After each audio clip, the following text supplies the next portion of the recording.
Hello class 10th NIS students. तो दोस्तों कैसे हैं आप लोग। दोस्तों आप लोगों का कल एग्ज़ाम है योगा का, इसीलिए मैं 2 वीडियो लेकर आ रहा हूँ योगा के, और ये प्रीवियस ईयर के क्वेश्चन आंसर हैं, तो आप लोगों को ज़्यादा समझ में आएंगे और ऐसे ही मिलते जुलते क्वेश्चन आपके एग्ज़ाम में देखे जा सकते हैं। ठीक है, चलिए तो देखते हैं फर्स्ट क्वेश्चन क्या है हमारे सामने।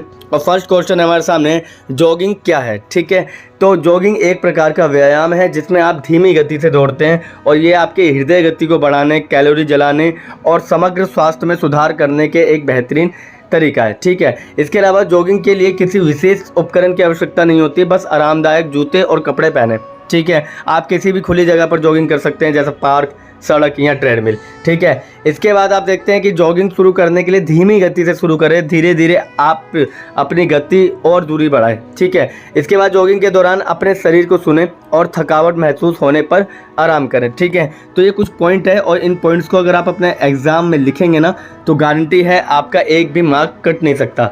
ठीक है, और अगर आपको ये PDF चाहिए तो आप लोग मुझे टेलीग्राम ग्रुप पे भी ज्वाइन कर सकते हैं, वहाँ से आप टेलीग्राम ग्रुप से ये वाला जो PDF है ना ये डाउनलोड कर सकते हैं। ठीक है, चलिए तो सेकंड क्वेश्चन देखते हैं।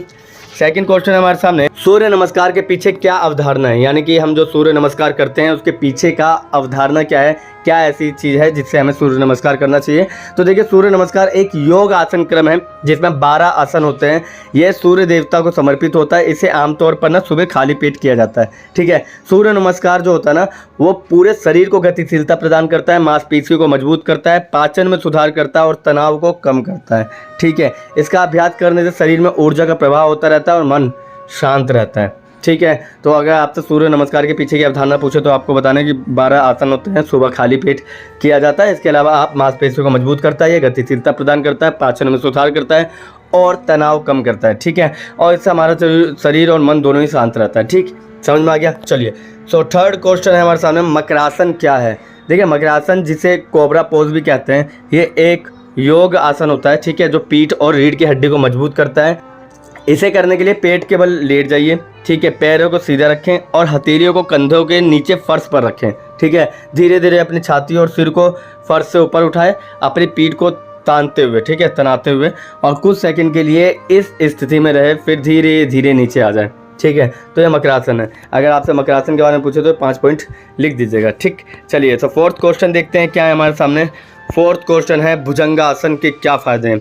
ठीक है, तो भुजंग आसन जो है ना, जिसे कोबरा पोज भी कहा जाता है, यह एक योग आसन है जो पीठ, पेट और छाती की मांसपेशियों को मजबूत करता है। ये रीढ़ की हड्डी को लचीला बनाता है, पाचन में सुधार करता है, तनाव को कम करता है। ठीक है, इसके अलावा भुजंगासन करने से थकान दूर होती है और फेफड़ों की क्षमता बढ़ जाती है। ठीक है, समझ में आ गया। चलिए, तो फिफ्थ क्वेश्चन है, पमिंग के 3 चरण क्या है। पामिंग के 3 चरण क्या है। तो पहला चरण जो है, अपने हाथों को एक साथ रगड़े जिससे गर्मी पैदा हो। ठीक है, दूसरा चरण है, अपनी हथेलियों को अपनी आंखों पर रखे, हल्का दबाव डालें। ठीक है, तीसरा चरण है, कुछ मिनटों के लिए इस स्थिति में रहे, फिर अपनी आंखों को धीरे धीरे खोलें। ठीक है, तो ये पामिंग के 3 चरण है, ये भी आप पेपर में लिख दीजिएगा अगर आए तो। तो 6th क्वेश्चन है हमारे सामने, अहिंसा क्या है। तो अहिंसा का अर्थ किसी भी जीवित प्राणी को शारीरिक या भावनात्मक रूप से नुकसान ना पहुंचाना है, और यह महात्मा गांधी के दर्शन का एक महत्वपूर्ण स्तंभ है और इसे जीवन का सर्वोच्च सिद्धांत माना जाता है। ठीक है, अहिंसा में क्षमा, करुणा, सहिष्णुता और समझ सब शामिल होता है। क्लियर, समझ में आ गया। तो अहिंसा को लेकर कई बार क्वेश्चन पूछा गया कि अहिंसा क्या है, तो आपको अहिंसा का मतलब पता होना चाहिए। ठीक है, क्लियर, समझ में आ गया। चलिए, तो 7th क्वेश्चन देखते हैं। 7th क्वेश्चन है, फ्रॉग टच गेम खेलने की प्रक्रिया क्या है। तो देखिए, फ्रॉग टच गेम जो होता है ना वो एक मज़ेदार व्यायाम है जो लचीलेपन और समन्वय को बेहतर बनाने में मदद करता है। इसे खेलने के लिए ज़मीन पर बैठ जाएं, पैरों को फैलाएं और पैरों की उंगलियों को छूने की कोशिश करें। धीरे धीरे आगे झुकें और अपनी नाक को घुटने तक लाने की कोशिश करें। कुछ सेकंड के लिए इस स्थिति में रहे और फिर धीरे धीरे वापस बैठ जाएं। ठीक है, तो ये जितने भी क्वेश्चन दिए हैं मैंने सबके पॉइंट में आपको क्लियर किया है, ताकि आपको पॉइंट में पेपर लिख के आते हैं ना तो आपको मार्क्स ज़्यादा मिलने की उम्मीद होती है, कटने के बहुत कम चांसेस होते हैं। तो आपका एक चीज़ बता दूं, योगा का पेपर बहुत ईजी होने वाला है अगर आपको सारे कॉन्सेप्ट पता है तो। ठीक है। और पेपर वैसे भी इजी होगा क्योंकि ये एक ऑप्शनल हो जाता है, ये मेन सब्जेक्ट में नहीं आता है, ठीक है। तो इनके पेपर जो होते हैं ना वो इजी होते हैं, जो भी मेन सब्जेक्ट के नहीं होते हैं, ठीक है। तो आज के लिए बस इतना ही। अगर कोई डाउट है, कोई भी सवाल है, कोई भी क्वेश्चन है तो आप कमेंट बॉक्स में पूछ सकते हैं। ये PDF आप टेलीग्राम ग्रुप से ले सकते हैं। व्हाट्सअप चैनल को ज्वाइन नहीं किया तो कर लीजिएगा, और सारी इन्फो अपडेट इसी चैनल पर मिलती है। अगर नए हैं तो चैनल को सब्सक्राइब करें, ठीक है। तो मिलते हैं किसी और वीडियो में, तब तक के लिए थैंक यू, धन्यवाद।